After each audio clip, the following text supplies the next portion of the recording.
एक गांव में सुमन नाम का मोमोज बेचने वाला रहता था। वह गांव के चौराहे पर मोमोज बेचता था और दूसरे तरफ गांव का जमींदार अपने नौकर पप्पू से कहता है। सुन पप्पू, मुझे एक नया व्यापार शुरू करना है।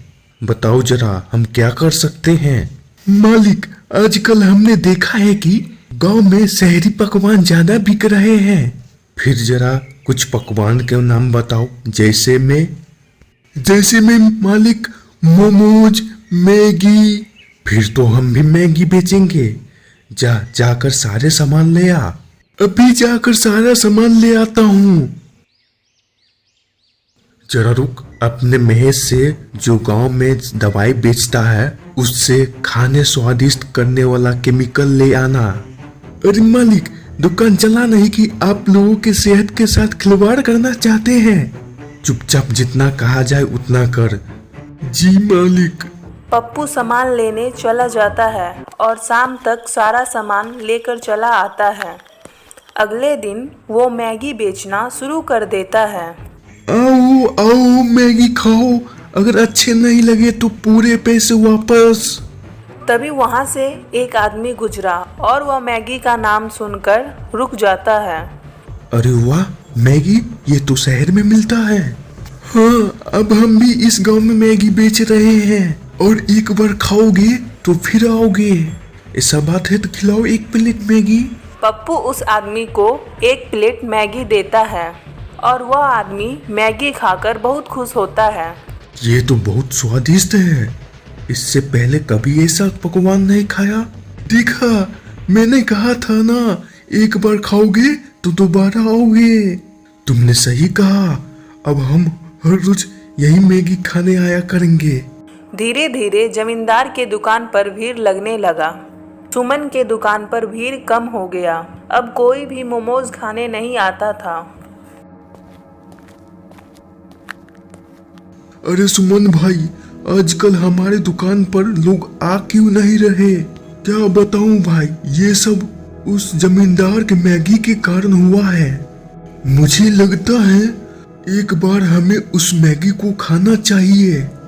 हाँ, तुमने सही कहा, हमें जाकर देखना चाहिए।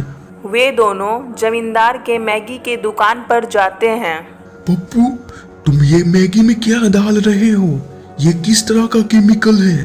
अरे ये कुछ नहीं, बस मैगी को स्वादिष्ट बनाती है।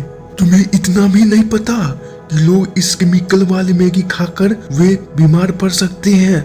तभी वहाँ जमींदार आ जाते हैं और कहते हैं, हाँ, हम मिला रहे हैं केमिकल, उसे तुम्हें क्या? ये लोगों की सेहत के साथ खिलवाड़ होगा। मैं इस गांव का अमीर इंसान हूँ, मेरा कोई कुछ नहीं कर सकता। तुम दोनों चुपचाप जाते हो या अपने आदमी को बुलवा कर अच्छा खातिरदारी करवाऊं? वे दोनों वहाँ से चले जाते हैं। उसके दुकान पर एक साधु खड़ा था। मैं बड़े दूर से यात्रा करके आया हूँ, मुझे कुछ खिला दो, जोरों से भूख लगा है। हाँ साधु महाराज, मैं अभी आपको खाने के लिए देता हूँ। साधु दिए खाने को खा लेता है।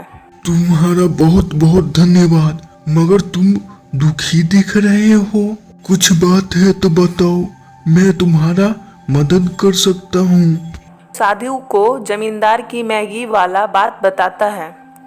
कोई बात नहीं, मैं तुम्हें एक ऐसी वस्तु देता हूँ जिससे तुम जमींदार से भी स्वादिष्ट पकवान बना सकोगे। ये कढ़ाई लो, इस कढ़ाई में पानी भी तेल का काम करेगा। साधु वहाँ से चले जाते हैं। वे मोमोज को कढ़ाई में रखकर पकौड़े बनाने लगते हैं। वे मोमोज पकौड़े खाते हैं।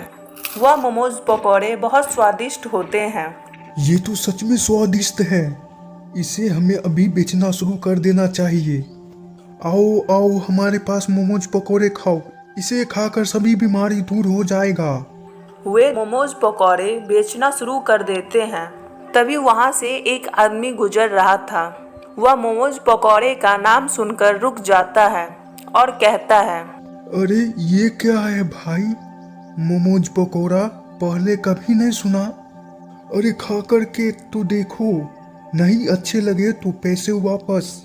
मैं चाह कर भी नहीं खा सकता, क्योंकि मेरे पेट में जोरों का दर्द है।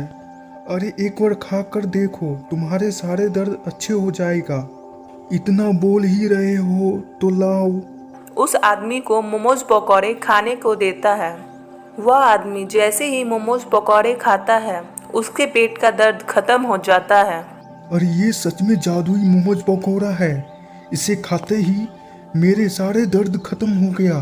अरे भाई जल्दी से और मोमोज पकौड़े लाओ। इस तरह गांव के सभी बीमार लोग मोमोज पकौड़े खाने लगते हैं। उधर जमींदार के दुकान पर लोग ना के बराबर जाने लगते हैं, जिससे जमींदार बहुत गुस्सा हो जाता है। अरे क्या हुआ? इतना अच्छा दुकान चल रहा था, अचानक ग्राहक कम कैसे हो गया? वो मालिक, हमारे मैगी खाकर लोगों के पेट में दर्द होने लगा था और दूसरी तरफ सुमन मोमोज पकौड़ा बेच रहा है जिससे लोग अच्छे हो रहे हैं। ऐसे कैसे हो सकता है? ये जादुई पकौड़े हैं क्या?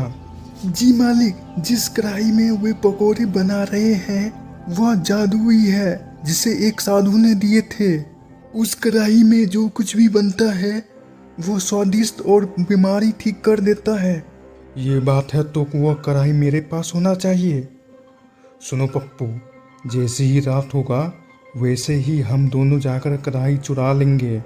जैसे ही रात होता है, रात के अंधेरे में जमींदार और पप्पू दोनों सुमन के दुकान पर आते हैं।